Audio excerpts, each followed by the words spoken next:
Pernahkah Anda membayangkan suatu pagi seseorang yang Anda cintai bangun seperti hari-hari biasanya? Ia berangkat bekerja, mengucapkan selamat pagi, lalu tidak pernah kembali. Teleponnya mati, rekening banknya tidak lagi digunakan, media sosialnya menghilang, apartemennya kosong, seolah-olah orang itu tidak pernah ada. Yang lebih mengerikan, bukan karena ia diculik, bukan pula karena menjadi korban pembunuhan, melainkan karena ia sendiri yang memilih menghilang. Fenomena ini benar-benar ada dan terjadi setiap tahun di Jepang. Negara yang selama ini dikenal sebagai simbol kedisiplinan, teknologi, serta kehidupan modern. Namun di balik gemerlap lampu Tokyo, di balik kereta cepat yang melaju tanpa henti, dan di balik citra masyarakat yang tertib, ada ribuan orang yang diam-diam menghapus seluruh kehidupan mereka. Mereka meninggalkan keluarga, pasangan, anak, pekerjaan, bahkan nama mereka sendiri. Fenomena itu memiliki sebuah nama, Chouhatsu, yang secara harfiah berarti menguap. Di Jepang, kata Chouhatsu digunakan untuk menggambarkan seseorang yang menghilang dari kehidupan lamanya tanpa jejak, seperti uap air. Ia ada, kemudian perlahan menghilang dan tak pernah terlihat lagi. Fenomena ini bukan sekedar cerita urban. Setiap tahun terdapat puluhan ribu laporan orang hilang di Jepang. Di antara jumlah tersebut, sebagian adalah anak-anak yang kabur dari rumah, lansia dengan demensia, maupun orang dewasa yang menghilang karena tekanan hubungan, pekerjaan, atau masalah keuangan. Sebagian lainnya adalah orang-orang yang memang secara sadar memilih menghapus kehidupan lamanya melalui fenomena yang dikenal sebagai Chouhatsu. Yang mengejutkan, mereka bukanlah kriminal, bukan pula buronan. Mereka hanyalah orang-orang seperti biasanya, sama seperti kita. Seseorang pegawai kantor, seorang ayah, seorang ibu, seorang mahasiswa, tetangga Anda, atau bisa jadi diri Anda sendiri. Dari luar, Jepang terlihat seperti gambaran kehidupan ideal. Kereta datang tepat waktu, jalanannya bersih, angka kriminalitas rendah, teknologinya memimpin dunia. Namun, keberhasilan sebuah negara tidak selalu berarti seluruh rakyatnya hidup bahagia. Ada sisi lain yang jarang diperlihatkan, sisi yang tidak muncul dalam brosur wisata, sisi yang tidak terlihat dalam anime dan tidak masuk dalam foto-foto Instagram, yaitu tekanan hidup, tekanan untuk selalu berhasil, dan tekanan agar tidak mengecewakan siapapun. Di Jepang, gagal seringkali terasa lebih menakutkan daripada rasa sakit itu sendiri, karena kegagalan tidak hanya dianggap sebagai masalah pribadi, tetapi juga dianggap membawa malu bagi keluarga, bagi perusahaan, bahkan bagi lingkungan sekitar. Dalam situasi seperti itulah, sebagian orang mulai percaya bahwa menghilang jauh lebih mudah daripada bertahan. Biasanya ketika seseorang menghilang, keluarganya berharap ia segera ditemukan. Namun Chouhatsu berbeda. Mereka justru berharap tidak ada seorang pun yang menemukan mereka. Mereka memutus seluruh komunikasi, mengganti tempat tinggal, menghapus jejak digital, dan memulai hidup baru tanpa masa lalu, tanpa identitas lama, tanpa siapapun mengetahui keberadaan mereka.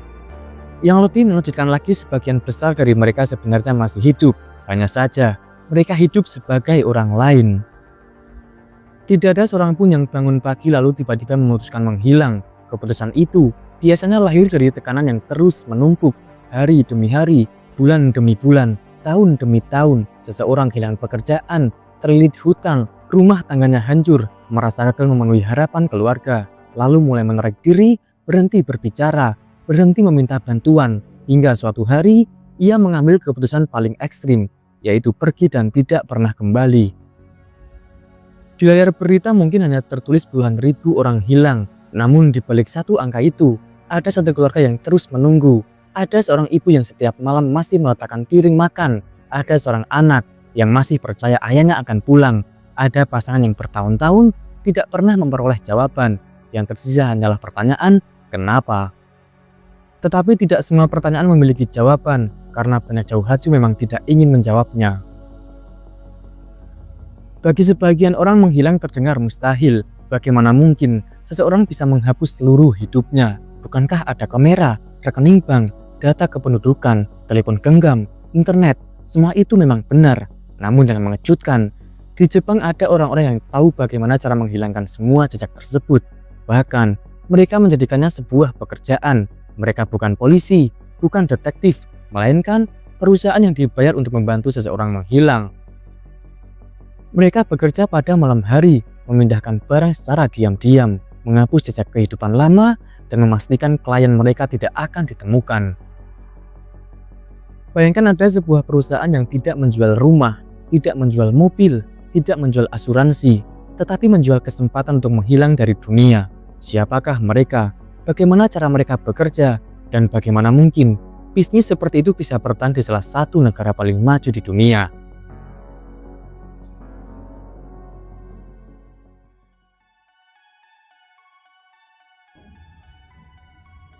Bayangkan suatu malam ketika sebagian besar kota Tokyo mulai tertidur, sebuah terkecil berhenti di depan sebuah apartemen. Tidak ada logo perusahaan, tidak ada tulisan jasa pindahan, tidak ada suara berisik. Beberapa orang berpakaian gelap turun dari kendaraan. Mereka bekerja cepat, lemari diangkat, kasur dipindahkan, kotak-kotak dimasukkan ke dalam truk. Seluruh proses selesai sebelum matahari terbit. Keesokan paginya, tetangga hanya melihat satu apartemen kosong. Mereka mengira penghuninya pindah, padahal orang itu tidak sedang pindah rumah. Ia sedang menghilang. Di Jepang terdapat sebuah layanan yang dikenal sebagai Yamiya, yaitu sebuah agen yang membantu seseorang meninggalkan kehidupan lamanya. Mereka menawarkan perpindahan rahasia, penghapusan jejak digital, hingga membantu menyiapkan tempat tinggal baru. Dalam beberapa kasus ekstrim, ada yang menyebutkan bahwa praktik penyediaan identitas baru yang tergolong ilegal. Mereka jarang memasang iklan besar, tidak pernah membuat toko di pusat perbelanjaan. Sebagian bekerja melalui rekomendasi dari satu klien ke klien berikutnya. Karena pelanggan mereka memiliki satu tujuan yang sama, yaitu tidak ingin diketahui siapapun. Kebanyakan orang berpikir menghilang berarti naik kereta menuju kota lain, padahal di era digital, menghilang jauh lebih rumit. Hari ini setiap orang meninggalkan jejak, seperti kartu ATM, ponsel, media sosial, belanja daring, pembayaran elektronik, lokasi GPS, bahkan foto yang diunggah teman bisa menjadi petunjuk keberadaan seseorang. Karena itulah langkah pertama bukan berpindah tempat, melainkan menghapus jejak. Layanan tersebut membantu pelanggan menutup rekening bank, menghentikan penggunaan telepon, menghapus akun media sosial, dan memutus berbagai aktivitas digital yang dapat dilacak. Bayangkan dalam satu malam nama Anda masih ada, esok paginya seolah-olah Anda tidak pernah hidup di internet. Setelah semua jejak dihapus, perjalanan berikutnya dimulai. Bukan menuju kehidupan yang lebih mewah, tetapi menuju kehidupan yang anonim. Agen tersebut membantu mencarikan tempat tinggal sederhana, seringkali sebuah apartemen kecil yang jauh dari lingkungan asal pelanggan. Mereka juga membantu memperoleh pekerjaan di sektor informal yang tidak memerlukan banyak verifikasi identitas. Mengapa pekerjaan informal? Karena semakin sedikit dokumen yang diperlukan, semakin kecil kemungkinan seseorang terlacak. Mereka bekerja di restoran kecil, lokasi konstruksi, gudang, pekerjaan harian, upah dibayar tunai, tidak banyak pertanyaan, tidak banyak perhatian. Mereka tidak sedang mengejar karir, mereka hanya ingin tetap hidup. Banyak orang mengira jika ingin menghilang maka seseorang harus pergi ke desa terpencil. Namun, justru sebaliknya. Banyak orang memilih tempat tinggal di kota-kota besar seperti Tokyo atau Osaka karena keramaian memberikan anonimitas. Di tengah jutaan manusia, satu wajah baru tidak mudah menarik perhatian. Kawasan padat seperti Shinjuku dan Shibuya disebut sebagai contoh tempat yang memudahkan seseorang melebur di tengah kerumunan. Ironisnya, tempat yang paling ramai kadang menjadi tempat paling sepi, karena di sana tidak ada seorang pun yang benar-benar mengenal Anda. Akan tetapi sebagian lainnya mengambil jalan yang berbeda. Mereka meninggalkan kota, pergi ke desa, ke pegunungan, ke wilayah yang nyaris terlupakan. Ada yang menyebut daerah-daerah terpencil seperti Hokkaido atau Shikoku sebagai tujuan sebagian orang yang ingin memulai hidup baru dengan pekerjaan sederhana dan sedikit kontak dengan dunia luar. Ada pula yang memilih meninggalkan Jepang menuju negara lain jika memiliki kemampuan finansial yang mencukupi. Mereka tidak mencari kekayaan, mereka mencari keheningan, sebuah tempat di mana masa lalu tidak mengejar mereka. Yang mengejutkan, menghilang ternyata memiliki harga. Ada yang menyebutkan sebuah paket layanan lengkap dapat menelan biaya sekitar 100.000 yen atau sekitar 11 juta rupiah. Hal itu mencakup perpindahan rahasia, penghapusan jejak digital, dan bantuan tempat tinggal. Biaya dapat meningkat bila situasinya lebih rumit, misalnya terkait uang atau pelarian dari kekerasan. Ironisnya, seseorang yang kehilangan segalanya masih harus membayar untuk kehilangan dirinya sendiri. Namun apakah semua itu benar-benar menyelesaikan masalah? Bayangkan hidup setiap hari dengan rasa takut. Takut bertemu orang yang mengenali wajah Anda. Takut menerima telepon. Takut difoto. Takut menyebut nama lama. Takut menceritakan asal-usul Anda. Menghilang memang bisa memutus hubungan dengan masa lalu, tetapi belum tentu mampu menghapus ingatan. Karena sejauh apapun seorang berlari, kenangan seringkali berlari lebih cepat. Lalu mengapa begitu banyak orang rela meninggalkan keluarga, pekerjaan, bahkan identitas mereka? Apakah semua ini hanya karena hutang? Atau karena penceraian? Ataukah ada sesuatu yang jauh lebih dalam? Dalam budaya Jepang, sesuatu yang membuat kegagalan terasa lebih memalukan daripada kehilangan seluruh kehidupan.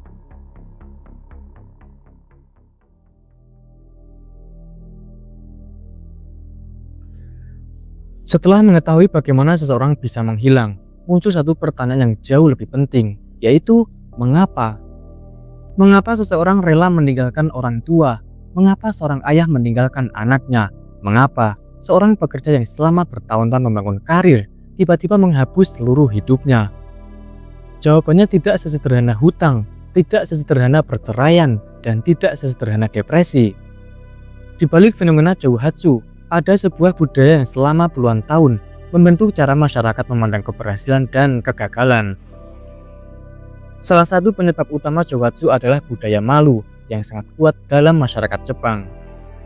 Banyak orang merasa kegagalan dalam pekerjaan, hubungan, atau kehidupan pribadi bukan hanya mempermalukan diri sendiri, tetapi juga keluarga dan lingkungan mereka. Di banyak negara, kegagalan dianggap sebagai bagian dari kehidupan. Seseorang bangkrut, lalu mencoba lagi. Seseorang kehilangan pekerjaan, kemudian mencari pekerjaan baru. Namun dalam budaya yang digambarkan pada video ini, kegagalan seringkali terasa jauh lebih berat karena yang dipertaruhkan bukan hanya masa depan, tetapi juga harga diri. Ketika rasa malu menjadi lebih besar daripada harapan, sebagian orang mulai percaya bahwa menghilang adalah satu-satunya jalan untuk mengakhiri rasa malu tersebut. Sikap bertahan dan menahan diri dalam menghadapi kesulitan. Dalam budaya ini, seseorang didorong untuk tidak mengeluh dan tetap memikul beban, bahkan ketika kondisinya sangat berat. Di satu sisi, nilai ini membentuk masyarakat yang disiplin dan tangguh. Namun di sisi lain, ketika semua orang terbiasa menyimpan penderitaan, tidak ada yang benar-benar tahu seberapa berat beban yang dipikul orang di sebelahnya. Seseorang mungkin masih tersenyum, masih datang bekerja, masih menyapa rekan kantor, padahal di dalam dirinya ia mungkin sedang runtuh. Jouhatsu juga berkaitan dengan tekanan dunia kerja di Jepang yang memiliki jam kerja yang sangat panjang, seperti lembur, ekspektasi tinggi, dan budaya perusahaan. Semua itu dapat menciptakan tekanan luar biasa bagi sebagian pekerja. Ada yang menjelaskan fenomena karoshi, yaitu kematian akibat kerja berlebihan, serta disebutkan adanya kasus pekerja muda yang meninggal setelah menjalani lembur ekstrim. Tidak semua orang yang mengalami tekanan kerja akan menjadi Jouhatsu, namun bahwa bagi sebagian orang, kelelahan fisik dan mental ditambah rasa gagal dalam karir dapat mendorong mereka memilih meninggalkan kehidupan lama daripada menghadapi tekanan sosial. Masalah keuangan juga menjadi salah satu faktor terbesar di balik Jouhatsu, seperti utang konsumtif, utang bisnis, tekanan dari penagih, beban terhadap keluarga. Semua itu dapat membuat seseorang merasa tidak memiliki jalan keluar. Lalu pada titik tertentu, masalahnya bukan lagi soal uang, melainkan perasaan bahwa apapun yang dilakukan sudah terlambat. Dan ketika seseorang kehilangan harapan, pilihan yang sebelumnya terdengar mustahil mulai terasa masuk akal. Selain pekerjaan dan keuangan, konflik hubungan pribadi seperti hilangnya kepercayaan, perceraian, atau perselingkuhan menjadi salah satu alasan sebagian orang memilih menghilang daripada menghadapi konflik dan stigma sosial. Tidak semua luka terlihat, tapi ada luka yang tetap berdarah, meski tidak meninggalkan bekas. Lalu muncul pertanyaan, mungkin tidak pernah memiliki jawaban yang sama untuk setiap orang. Sebagian mungkin merasa mendapatkan kesempatan memulai hidup baru.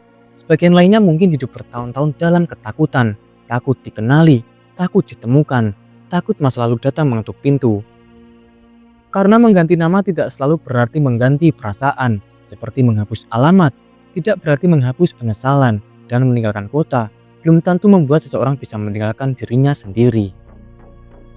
Ketika mendengar kisah tentang Jepang, Kita sering membayangkan kereta, peluru, robot, teknologi, atau kota yang nyaris sempurna.